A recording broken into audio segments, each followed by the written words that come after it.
This is Outside the Round with Matt Burrill, a Raise Rowdy podcast. What's going on, guys? Welcome back to another episode of Outside the Round with me, Matt Burrill. Today, a very special guest. We got our girl CeCe hanging out. It's the morning after awards night. How you feeling, girl? Tired. Yeah. If I sound a little hoarse, I was screaming over people for, 2 solid hours last night, so I apologize. Yeah, you were out on the red carpet. You got to go to the awards. I'm sure partied a little bit afterwards. A little bit. What'd you think of the awards show last night? You have a good time? It was great. Yeah, it was so much fun, and I did the carpet, and then I'm over at Empire, and so they had Boozy's party afterwards. So that's the really Empire where folks know how to get down. Like, that is just... They do. They really do. And we had a great time. Where was the party at? Pushing Daisies. Oh, nice. Yeah. It was a good spot. So that's a good vibe. It was, and it was like last year I performed at their party, and it was a much bigger thing. It was like at a bigger place or whatever. This was like more chill and like intimate, I guess. And I really liked it. We had a good time. I like the after parties that are more the hangs than the performance part of it. Yeah, me too. I didn't get to, like last year, I don't even remember because I was just like focused on this one performance, and that was, my whole everything went into that. This year I actually got to kick back and have a good time and just hang out. So How long have you been with the Empire folks? Just over a year now. Yeah, just over a year. We put out the first album this September, and now I'm working on round 2. That's awesome. Well, I'm sure a year ago, like you just signed, and then you're out here for awards week, and then you're kind of thrown into it. Then you're stressing about performing at it, and you don't get to actually hang. But now I'm sure it feels like your crew, your family, like totally like it's a reunion, seeing all the peeps. It was good shit. Yeah. So you're from Southern Illinois originally. Yeah, I'm from a town of. Well, as my dad says, I'm from 4 miles outside of a town of 300 in Southern Illinois. Yeah. My dad was a farmer whenever I was growing up, and so about, I guess it's like 3 hours from here. That's awesome. Yeah, I like Illinois a lot. Yeah. We help out with the Tailgates and Tall Boys Festival every year up in Bloomington. So. Oh my God, so my family lives in Decatur now. Yeah. And that's like 45 minutes outside of Bloomington. I'll fly out of there Oh, actually. wow. Because I'm going to drive home after this and spend a few days with the family. And That's awesome. Fly out of Bloomington. Yeah, Illinois for me, I know people think about like Chicago and places like Always. that. It is very, very country. It is very, very rural. I enjoy going to Bloomington, and I enjoy crossing the state border and being able to buy legal weed. Yes, exactly. I'm a California sober guy myself. Bro, me too. I'm pumped to get back. I'm like, we got to get to Illinois. Yes. Okay. Yeah. No, but it's so funny. Just exactly like what you say. Like sometimes people will meet me or see me on social media or whatever and be like, why do you talk? Why do you have an accent? Sort of like it's not. I don't have very much of one, but like the farmers that I grew up with, you used to hardly, like, almost not even be able to understand them. Yeah. Like there's something about those. It's really just those rural parts of the country. Like there's just there's a dialect. And you're right. And you're right next to Kentucky too. So we used to go to Paducah for school field trips. Wow. Like we went to have you ever been to like the little pioneer town that they have in Paducah? Yeah. That's like one of my I've stopped there on a tour stop before. Yeah. Yeah, that's what we used to do that in high school. So it's just funny. People see, they're like, "You're from Illinois. What are you doing making country music?" I'm like, also, even Decatur, Illinois, is where Alison Krauss is from. Yeah. So people just don't understand geography very much. I mean, I don't either, but I at least know the Midwest and the South a little bit. Yeah. I love going up there. I love hanging out in Illinois, and it's always good folks and good people. And I didn't know Alison Krauss was from up there. So I mean, there's so much music, and when you have nothing, you don't really have shit to do. You don't got shit to do. You learn how to write songs and have fun. And it's all flat like that. I mean, that is the kind of the thing about when I got out west to California, and then I visited Wyoming, and I've been to a couple of really cool places out west now where all the mountains are and things like that. And God, it just blows my mind because I spent so much of my life on just flat cornfields. Hiding from tornadoes and shit. Oh, you guys get hit. People don't realize how much Illinois gets hit with storms. Like, you guys are as much of a storm spot as anywhere. I remember vivid childhood memories of like a tornado coming in and being like, and just the energy of the whole house of like watching for the tornado. When do we go to the basement? There's this bait shop in Decatur that had it's an old vintage bait shop, and it had this giant fish up on a post that was like it was like it's grand, like whatever. It just had been there for years and years and years. And when this tornado came through town, it shot like a 2x4 from a house through the lip of it. And they have left it there to this day because it was such an epic that tornado was devastating through that part of Illinois at that time, but they left it as like a mark of when it came through town. Yeah, that's wild. So how long have you been out in LA now? Since 2015. Oh wow. Yeah. 10 years. Yeah, that's why it just feels kind of like, I don't know, 10 years always marks a change for me. Like, there has been, when we lived in Southern Illinois, my dad was farming, we did that for like 10 years. And then for whatever reason, my dad was like, oh, I'm going to do some trucking and go work for Caterpillar up in Decatur. And so that's, Caterpillar is as much as Illinois as it gets. That's as Illinois as it gets, as working man as it gets. So that my dad went and worked for them. And so 10 years, and then we moved to Decatur, and then I was there for about 10 years. And then my move to LA just kind of naturally happened. It's so weird that just the way it kind of works out like that. Yeah. Now it's been about 10 years I've been in LA, and I'm just like, it might be time to. Now, was it music that led you out there, or what? Yeah. I was on a TV show back in 2012. Oh, really? Do you remember that the X Factor? Oh, yeah. With Simon Cowell and all those crazy. Yeah. Well, I was on that show. Oh, no shit. I had no idea, honestly. Yeah, well, I looked very different. I had very long hair. I had leopard print painted on my face. I was just a different brand of crazy than I am now. But I was on that show back then, and I ended up getting like 6th place on the show. Wow. So I made a lot of really great friends and people that I could potentially work with. So it just was the most natural move. I just knew more people there at that time than I knew in Nashville. So I was like, well, if I'm gonna make this thing happen, I better get out where I can start working on this. Yeah, so I've been to San Diego, and then I was out at that Live in the Vineyard this year. Oh you were gosh. at your theater show was freaking awesome. By the way, you crushed so much it. Fun. I love but I've never been to LA. Like, really? What's the vibe like out there? Because I hear so many different things. Listen, when I first moved to LA, it was like, can't believe that I'm here. Like, it was just, well, it was such a culture shock just in general. But to be honest, it's not what it used to be. And it's just because LA got hit very hard during COVID.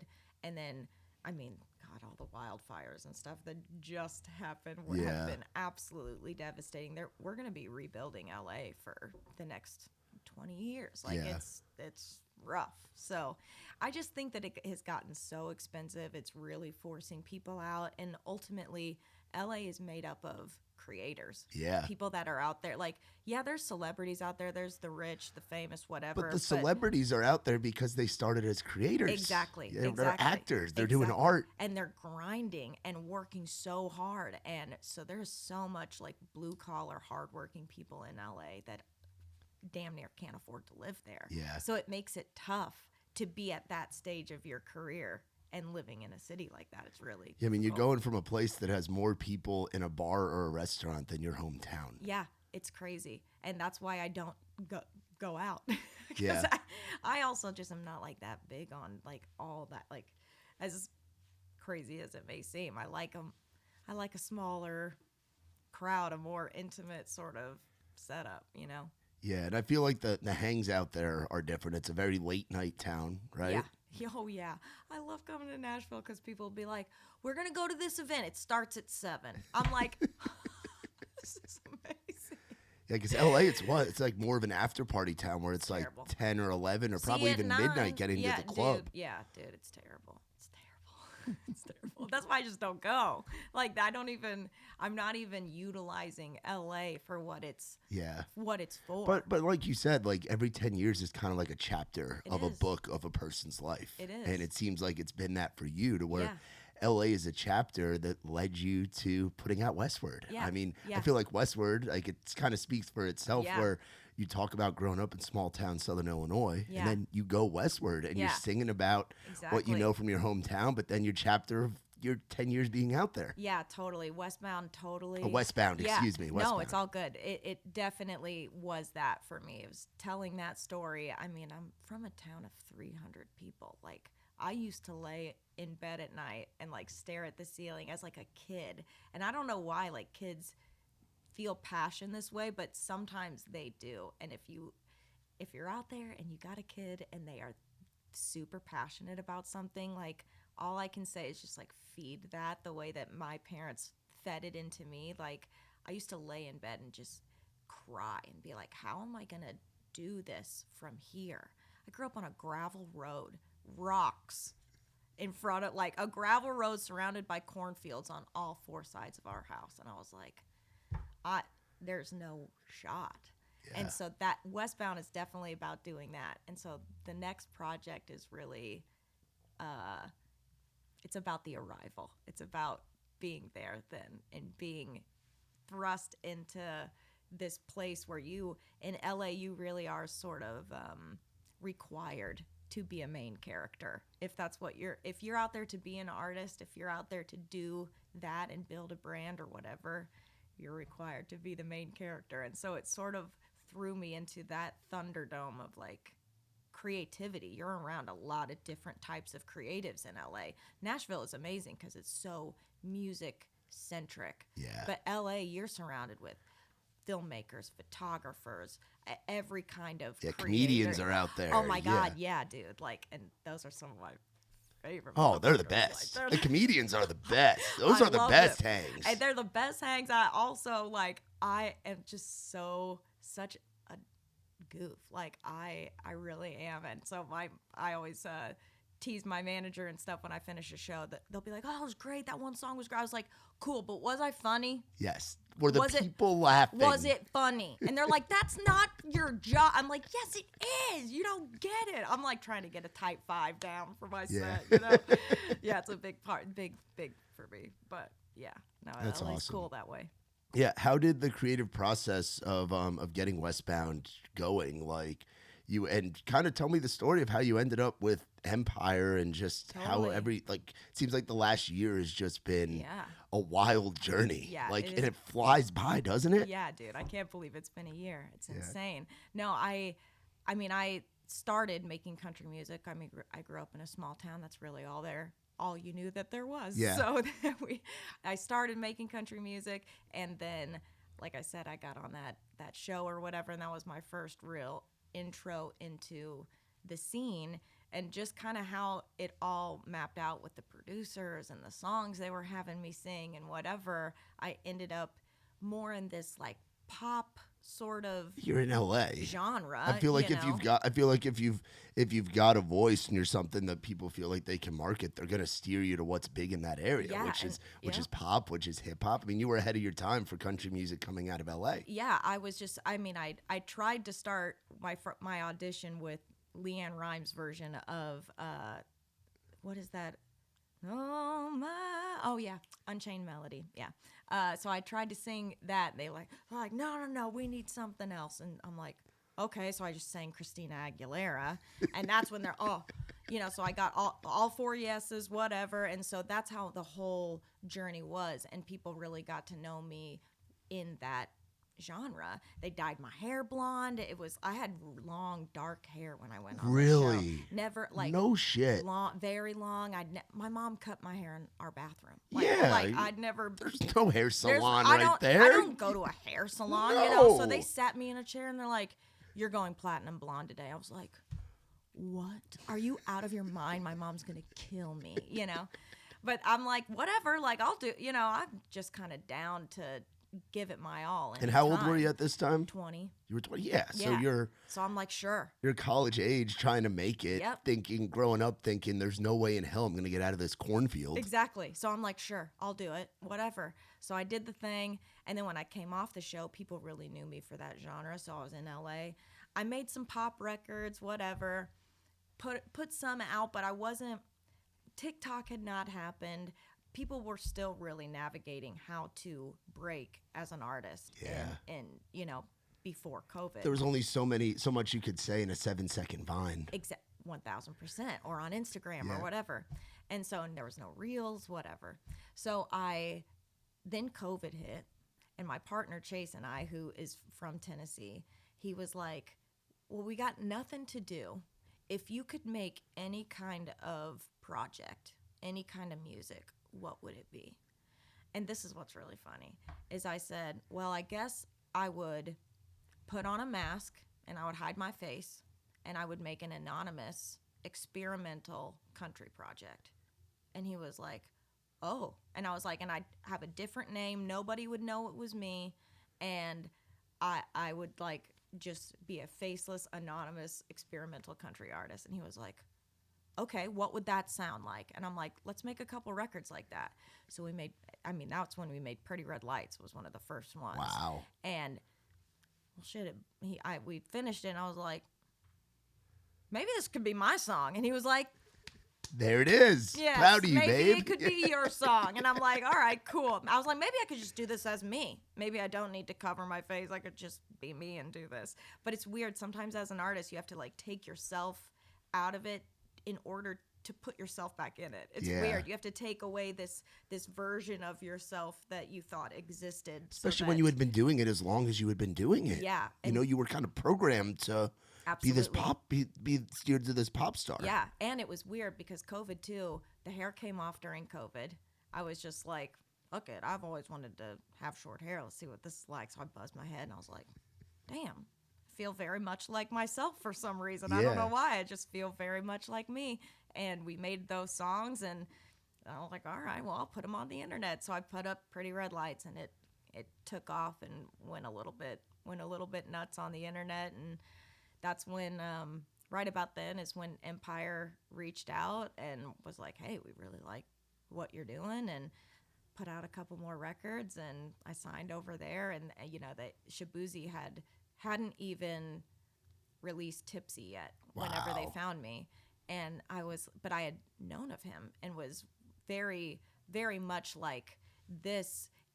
If this is starting to be acceptable, what I'm trying to do could be next in line to, like, this could really kick open the door for me doing what I'm trying to do. Yeah. And they thought the exact same thing, and so that's when I signed over there, and we put out this record. All Boots happened right after. Which isn't it crazy that just a little hook from a song can do something like that and in a way change your life? Yeah, totally. And that's what's beautiful about the internet. And I just never really knew how to utilize that resource before. And I think artists sometimes too are like, I write songs. I don't want to get on there. And I want to write songs. I want to put them out, and then I want to go play them for people. Yeah, and I get that. I want that too, desperately, But I also want this so bad and have believed since I was a child that this is what I'm meant to do. Yeah. So I'm kind of like, I'll just do whatever the fuck I gotta do. Yeah. So if you want me to dance on the internet, I'll dance on the internet. So I just started doing that, but for me, I really think that it's more when you step into your authenticity. That's what really I think clicked, is that one of my first producers when I was like still in Illinois, driving into St. Louis, trying to do sessions or whatever, I would go into that session. This was right after the X Factor. I was trying to make my first single or whatever. And he was recording my vocals, and he was like, if you want to be a pop singer, you're going to have to figure out how to take the twang out of your voice. Wow. Because every take is so twangy, it sounds like a country song. And I'm like, fuck. So I had to like try to figure out how to do that. And now it's so funny when I go back and listen to those records. I'm like, oh my God, it sounds like Mushmouth. It sounds like it doesn't even sound like me. And it's just so, I think, a really amazing thing that when you step into your most authentic self, people can feel that. And I think that's what's really happened with this music. It's awesome. Yeah, and it's like if you go back and you did have the twang on those songs, it'd be ahead of its time. Yeah, it would. You listen to Z100 or any of the big pop radio stations or any of the big pop playlists nowadays. Yeah. And Wallen's on there, and he's got as big of a twang as anyone. He's from where your partner's from. Yeah, absolutely, absolutely. And that was when we started recording these records. Like Chase, that's his name, and he writes a lot. Chase, writes and produces a lot of the songs with me, and so he's tracking my vocals, and he's like, just sing it like you talk. Just sing like you talk. Sing like me, like you talk to me, you know? And I'm like, okay. And I just started doing that. And he was like, you've never sounded more like you on a record. And then when we show friends or whatever, or family, and they're like, I've never heard you sound more like yourself on a song. And that's when you know, you're like, fuck yeah, I'm on the right track, you know? So yeah, you talk about buzzing your head back during COVID. I feel like that break, obviously COVID sucked. It was a very tough time. It's going to be a spot that the generations after us read about in books forever. Yeah. But I feel like it was a time where everybody kind of hit the pause button and really found themselves. Yes. Yeah. You were forced to dive very deep inward, I think. It seems like you found yourself. Yeah, I did. Like you pre-COVID, I call it BC, before COVID. Yeah, that's what I like to say on stage. Everybody laughs at me with that. That's so true. And then how you came out on the other side, like you came out as more authentically you than you ever were as an artist. Yeah, well, because there was so much fear during that time, especially during the early years of it, which is hysterical that I'm like, during the early years of COVID, like, but it really was. You were also like, in LA. Yeah, and that in LA, it was terrifying. Yeah. Because you're around so many people that are scared, and people get crazy. Yeah. And when they're packed that tight, it was not a great place to be. But I was working still all through COVID, but there was a fear that everybody had. So I think it made you just go, what is really important? What would the 12-year-old version of me, what would she have thought was cool? That's what I was like going into. What would that little girl that was running around barefoot in Southern Illinois, what would she thought was cool? Well, she hung out with all the boys in her class. They rode their four-wheelers over to her house on the weekends so they could go mudding in the creek in the back. And she asked her mom to cut her hair off. My first haircut, when my mom always had me grow it out, and then I'd cut it and donate it. And every time I'd want her to get it shorter and shorter, because I told her that it got tangled at recess when I was playing kickball. Yeah. And I wanted short hair. And she was like, no. So I was like, well, she probably would have thought it was pretty cool to have a buzz cut. So she would. She would look at you as the biggest badass that the world has ever seen right now, girl. Yeah, dude. So I'm just like, I don't know. I think during that time we all really tapped into what was the most important. Yeah, you talk about Boozy and being part of the Empire fam and the genre blending that's going on right now, and just you guys having an open highway as creators to do whatever the fuck you want to do, which has to be so freeing. Talk about like coming up right now in the time of like 2024, 2025, and really being able to do whatever you want. Totally. I think that everybody is still liking to put people in these genre boxes. Yeah. And I think that that's fine. We'll always have a degree of that. But ultimately what people are discovering is that good music is good music. Yes. And you're allowed to like different things. And not one genre needs to represent your entire identity. And that's the same for fans and creatives, I think. And creatives now are like, oh, I don't need to be confined to this one thing that I've always done or that people always know works. And I was just talking about this with someone. I think that this generation of creators was raised on playlists where Kendrick Lamar could be right next to Morgan Wallen, could be right next to Britney Spears, could be right next to, all of these different genres. And it's created creators that have a broader palette of things that they like, things that they listen to, things that they're absorbing for inspiration. Yeah. And that's the coolest thing ever. You know, I just think that that is going to help us really make music that hasn't been done before. And that's kind of what I'm always looking for. We all listen to everything. Yeah, we all listen to everything. Like if you were born in the early 90s or late 80s on, you listened to everything. Yeah. Yeah. And especially everybody used to be fed, it changed with streaming, but that you used to have a radio station. And if you had your station in your town that you liked to listen to, that's what you listened to every day. So you were only fed that collection of songs that they decided that you were going to listen to, you know? And now we just have access to so much. And I don't think it's something that we should fear. I don't think it's something that we should sort of put our hand up there. That doesn't mean there's not room for the incredible traditional country artists that there are. Country music is storytelling. It is. You tell stories. Shabuzi tells stories. Yes. Sam Hunt, when he was getting all of his flack with Body Like a Back Road, that's a story. I love that. Those are feel good stories, Yes, but he also absolutely. put out the Make You Miss Me, where it was the sad shit. Yeah. Country music, good songs tell stories and create vibes. Yes, a good song is a good song is a good song. Yeah. And that's just all there is. Yeah, and it's vibes. It makes you feel happy. It makes you feel sad. It makes you really think. There's so many different flavors out there that you can have, and I feel like with your stuff, you have moments where you're singing about real shit. You're sad, but then All Boots is it's a fun vibe. That has to be so fun to play live. It is so much fun, and I've got a lot more bangers like that coming on the next project because it is so fun. And I think for me,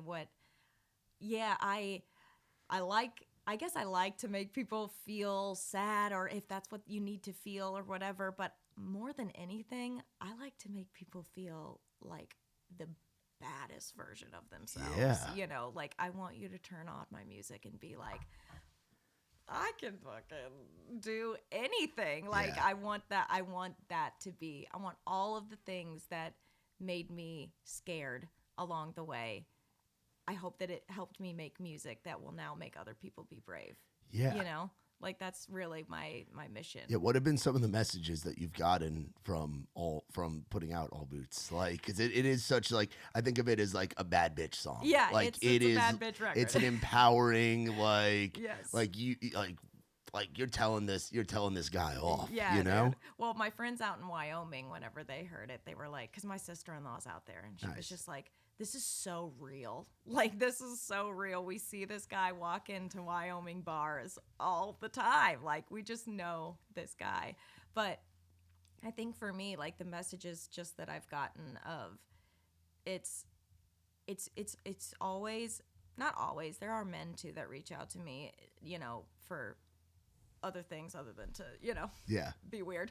But there's a lot of women that are so happy to have someone that makes them feel like they can do anything. And I do think that when you watch someone else do hard shit, it makes you feel like you can also do hard shit. Yeah. And I didn't think that it was brave necessarily to buzz my head, but I still get the you being so brave to do that. I get so many messages of people being like, I just shaved all my hair off and I love it. I just cut all my hair off. I just did, whatever. And I'm like, sick, let's go. I jumped off the high dive and said, fuck it. I don't care what anybody thinks. I'm going to do what I want to do. Yes, exactly. I think that's all. If you cannot stand behind the things that you're doing 110%, people feel that. They can feel it, and it shows in anything that you're trying to do. Yeah, absolutely. I think you're definitely preaching a great story right there. Trying. That's what it's all about. And you were talking about having bangers in the tank. I feel like what we're missing, because I came up in the world of the 2010s country, and it's referred to as the bro country, but it was just good vibes. Yeah. When country music, when going to a show was you're vibing and having fun. Yeah, dude. And I think it made sense that we got all the sad songs that we did coming out of COVID, because you think about the kids that are younger than us. Yeah. they didn't get to experience going to a house party or a college frat party or going out to the bars when they turned 21. Like, could you imagine turning 21 and the world shut down? And they're not doing it still. Yeah, like that's actually taking them a while to come out. Like, bar sales are down. It's bad. Like, Yeah. I mean, Gen Z is not doing anything. Yeah.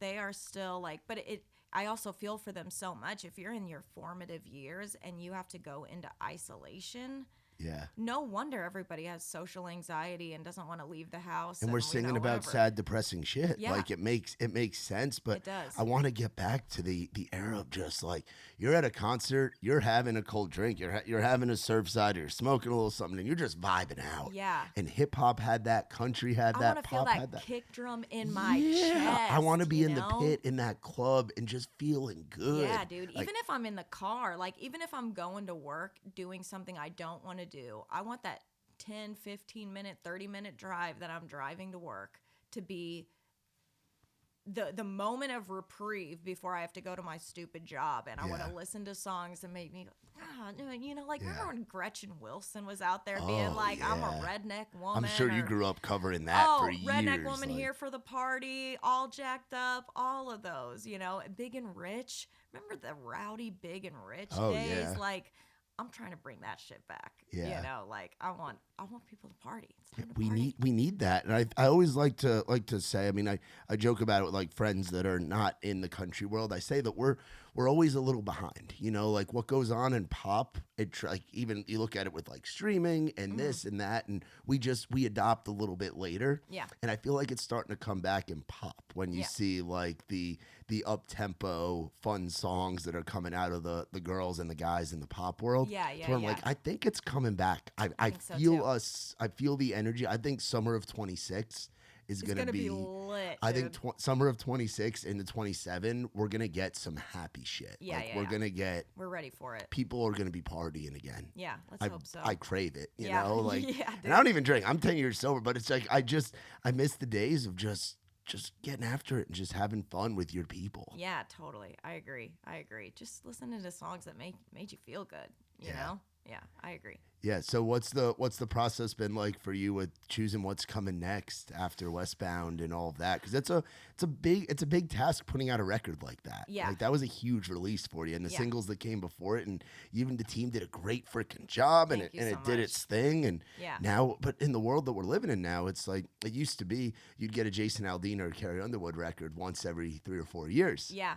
Yeah. And you lived with those songs, but now it's like you drop an album and it's like, oh, the consumer's like, oh, what's next? Yeah. What do you got for me now? Yeah, and it's a good thing that I pretty much only operate in that gear. Yeah. So I'm kind of like, sure, okay, I got it. I got like 30 songs, I think, in the can to choose from for the next record. That's a good little collection there. It's a good collection. I need to add a few more to it before I really like round out the decisions for it. But I am really excited for where it's at and where it's coming. I definitely think that it's gonna have it's just gonna be a rowdy record, to say the least. It's just gonna be a very rowdy, disobedient record. That's good. You need that. You need people that shake it up. I think so too. And who better to do it than a little bald bitch, you know? That's awesome. That's great. What's it been like? You've been with WME for a little while, right? Yeah. What's it been like getting out there and doing shows? And how has that been for you? God, I love it so much. It's been amazing. I got to go out on a run with Ashley McBride this year. Oh, that had to be sick. Her crowd is awesome. Her crowd is amazing. They love her so much, and they showered me with that love too, which is amazing. But I honestly just can't say enough good things about her. She is just a divine human being. Yeah. Like, she's so kind. She really, they tell you don't meet your heroes, but when you do, and they are everything you hope they will be, it can be a life-changing thing. And I think that that's what we're all in this position to do, so that when people do meet their hero, they take away something from it that they can use. And when I met her, I got to see how a boss in that position treats the people around her. Oh yeah, she's so good. Her band, her crew. She's so kind. Yeah. Every single person loves her, and I'm like, yeah, I'm gonna do it like that. I'm gonna do it like that. When it gets to be my turn to have a team that's this big, we're putting on a show this big. I get to have an opener. I'm gonna do it like this.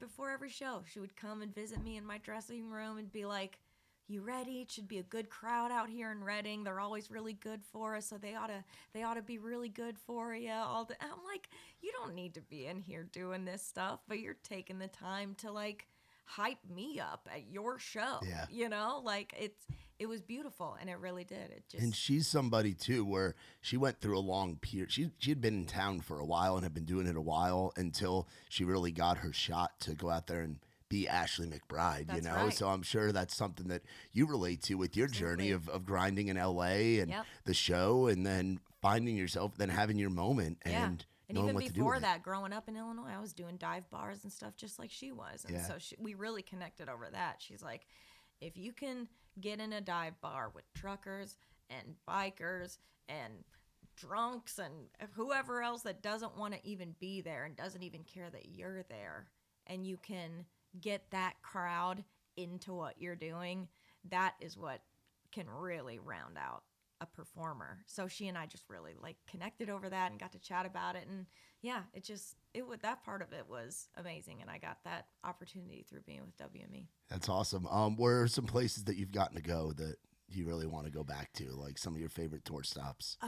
We went to this really cool place in Montana. It's called Happy's Inn, and it's this amazing like truck stop venue stop venue. That sounds so on brand for you. It's not even funny. It's so amazing. Like it's like, but it's hard to describe because so it's in the middle of the mountains in Montana. You drive through the mountains, and then all of a sudden off to the side of the road, there's Happy's Inn, and it's this restaurant, bar, campsite on a lake that then has like this big stage in the back, and like all of these vendors of like beer trucks and stuff that set up on the side. And so it's obvious that like everybody from like a 30-mile radius just comes to this one. It's like that watering venue. hole. Yeah. And so it was, I met this guy who was like, I don't even have to take a road to get here. I just follow the river down there, and I just get, I can just walk here by following the river. And I'm like, that's awesome, But I love Montana so much, like the mountains, the views. It's just like that's so the stunning. One part of the country I haven't really been to. Really? Is the Montanas, the Wyomings, the Idahos. It's the one spot I haven't been to. It is like, seriously, it feels like you go there and you're like, yeah. Only God could have made this. Like, it's weird. Like, the way the light hits the mountains and stuff, the way that it, like, it just breaks through the clouds differently out there, like around Yellowstone and seeing all those mountains and stuff, the way it, like, goes off the hills. It's just very weird. The light hits different out there. It's just very It probably makes you feel so small because the mountains and the landscape and the skyline is just so big. Yeah, it does. It's just stunning. It's just like, it'll take your breath away. That's awesome. So what do we have geared up for next year? Hopefully releasing this new album if I can get it all tightened up. But that's really what I love this time of the year for. Everything gets kind of slowed down a little bit. Yeah, award season's kind of the closeout of the calendar year, and then there's like a few like holiday parties mixed in there and stuff. But so I'm gonna be hanging out more, and really when I don't know, I can't write songs whenever I'm too stressed, like got too much going on. I need to have my nervous system be nice and like relaxed to get into that like creative sort of mood. And so that's what this time of the year is about. So I'm hoping to round out the album during these couple winter months, and then hit the ground running in January and start dropping some bangers. That's awesome. I'm so excited. I've got some fun songs. Talking about your partner, your fiance Chase. Yes. What's it like being with another creative, and kind of tell the story? He's from East Tennessee. I love East Tennessee, by the way. Where in East Tennessee is he from? Well, actually, he's hang on. So where's White House High School at? Isn't it White House? Close? White House is like here. White House here. Oh, so he's from here. He's from here. Oh, he's from here. Yeah, okay. yeah. I might have said East Tennessee earlier. Yeah. But I was thinking East Tennessee. I'm thinking like Bristol or Knoxville. His mother is from East Tennessee. Okay. But he grew up around this area, and they moved around quite a bit around Tennessee, and then they went to Virginia and North Carolina. Nice. Okay, cool. So he spent a lot of time in the South, and so he's familiar with the Middle Tennessee area. Yeah, but how'd you guys get linked? Henderson. Okay, yeah. I love Hendersonville. Yeah, it's so me and my great. girlfriend spend a lot of time in Hendersonville. Yeah, it's beautiful out there. It's a great spot Stunning. on the lake and all that. It's beautiful. But how long have you guys been together? It's 8.5 years. Oh, now. no shit. Yeah. Wow. It's been a long time. That's awesome. Yeah, being with another creative it can be great or it can be horrible. Yeah. Yeah, I've done it both ways. I've been with another artist, and it was, oh my God, I swore I would never. The artist dynamic is different than the artist producer or writer. He isn't like he started as an artist as well. Oh, he did. Okay. I really just think it's about it's really about a person, Yeah. Like he is just not like, he's an artist at heart. He is like so I don't know how to. God, he's just like so indescribable. You sort of have to meet him, but he's just like the perfect person to go into any situation with. I don't know how to describe. He's a ride or die. He's like he is just such the light of any room that he walks into, the life of any party, the funniest guy you will ever meet in your life. And as somebody that like it's so weird. I do this career and I like to be on stage and make this music or whatever, but I actually don't like to be the center of attention. It actually really stresses me out. So to be able to go into a room with Chase and just kind of like, let him put on the show right now, because he's just like, he's so entertaining. Like he needs to be, honestly, like he's a comedian. He needs to be in movies. He should be on SNL. Like he should be doing That's that. Awesome. But when you get a chance to work with your significant other as in-depth as we have over the last, we met in a songwriting session, a blind session out in LA. No shit. That's basically like a blind date. It was like a blind date for sure. And the managers that we had at the time just like randomly knew each other and set us up to write for a different artist. I think we were writing for like Rita Ora or something like that. Okay, yeah. And we went in, and instantly this guy has me cracking the fuck up. I'm just the like, first key to a woman's heart. Any guys out there, if you can make a girl laugh, at least for me, that is my kryptonite. same dude. thing with my girlfriend. Oh She's man, if you're funny, big into the funny. I am just Yeah. I'm out. Like I will like funny to me is the quality that's hotter than like any physical attribute. It doesn't hurt that he's also incredibly handsome as well. But, there you go. But we bonded immediately just writing, because we just worked very well together. And through doing this, of course, it's presented a lot of challenges with us, being together and also working together and stuff. But those challenges have actually then improved our romantic relationship as well, because you learn how to navigate those as a team. And that's really all life is, all doing a relationship is. I don't believe in soulmates. I don't believe in like some special sauce that somebody is just like, you're meant to be person, and when you find them, it's just gonna all work out and you're gonna have the most beautiful, happy life. Like, no, you have to wake up every day and choose that person over and over and over again, and choose every day to get through the shit. And trying to do music is hard. Yeah, it's not easy. It's fucking hard. Yeah. And it's hard on him too. I'm trying to do it as an artist. He's doing it as a writer, as a producer, equally hard in its own way. But also us being able to relate. So without even saying a word, we just get it. We just get what each other is going through. It's really, really special. That's awesome. Well, I'm glad you have your guy. Like that's he's the best. He's the best. It's so important to have somebody, like to have the right person that gets it. And he lifts me up so much. Like he really you wants, need a hype man, and I'm sure you're his hype man. Yes, yes, I try to be. Like he is infinitely like just the best at it. Like he's everybody's best hype man. He's that guy. That's like you great. meet Chase and he's just like everybody's hype man. So I really am inspired by him and admire him and want to be more like him. And I think that that's really what also you should have in a partner, is somebody that inspires you and that makes you want to, like, I don't know, it all is great. I'm very lucky. That's awesome. We're very lucky. That's great. So what do you hope people have been getting from Westbound? Like, what do you hope it makes people feel like? Oh man, I know I hit you with a heavy one here towards the end. No, I know it's fine. I was just trying to think what really. I hope they just see somebody trying. I hope they really just see somebody trying. I think that they like really giving it your all. For some reason, over the last few years, became like this cringy quality. I don't know. Like in Gen Z, like if they see people trying, they're just like, oh my God. Like, oh my I God. can't Effort.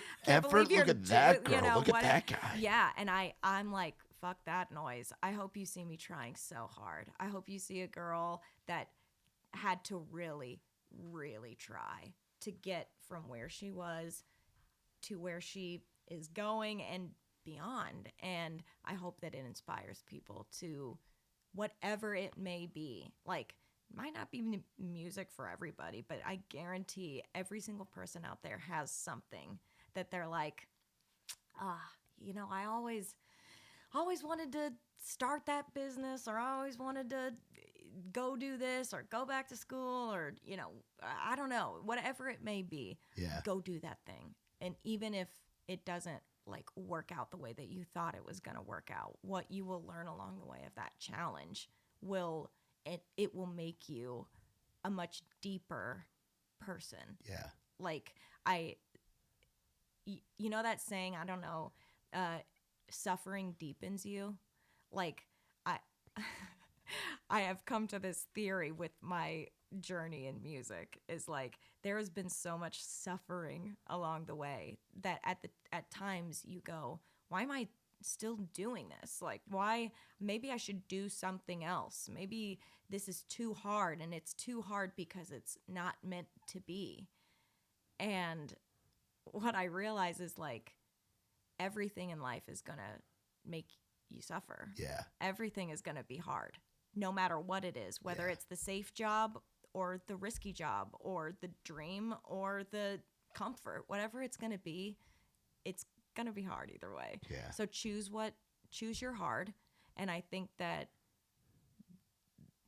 this thing that I'm trying to do was presented to me, and it was instilled in me as like this calling, because it's been the challenge that I was supposed to pursue in order to deepen me and make me into the person that I'm supposed to be. Yeah. You know what I mean? Yeah, So I feel that. Yeah, get out there and try. Even if it's feel that. hard, even if you fail, it's not failure. It's just a lesson learned at a cost. That's it. Amen. That's it. You're hyping me up. I'm ready to go run through a freaking brick wall, sis. Let's go. I freaking love that. Well, hey, thank you so much for hanging out. Thank you. And coming out on this rainy morning after I love it. I love the rain. It's great. There you go. That's awesome. Well, safe travels back home to Illinois, and send safe travels, and hope to see you out here in Nashville more too. Oh, hell yeah. I'll be back. I might be moving back, honestly. I mean, hey, welcome. The city would be better with you and Chase in it. appreciate it. Seriously. Yeah, So love that. And thank you so much. We got a bunch of hats over there. You take one for Chase too, if he's a hat guy. So go through and grab some of what we got over there, and yeah, I'll send you home with some Surfside as well. You guys can bring that up to Illinois with you. Enjoy. Oh yeah, we'll need it. Enjoy some of those iced teas. So that'll be good. Well, y'all be sure to go check out our girl CeCe Westbound. It's out right now, and be on the lookout for all the bangers. 2026 going to be the year of CeCe bangers. We're bringing back the fun, the party, the rowdy. That's right. And for more on us, visit raiserowdy.com. Shout out to our friends from Surfside. No bubbles, no troubles. Sunshine in a can. It's not a seltzer. It's a Surfside. And we will see you all next time. For my girl CeCe, I'm Matt Burrill. This has been Outside the Round. I ain't never been the kind for staying in one place for too long. I ain't never been the best at saying I love you to a girl I love. Only got a couple tricks on my sleeve. They usually just make them leave. So if you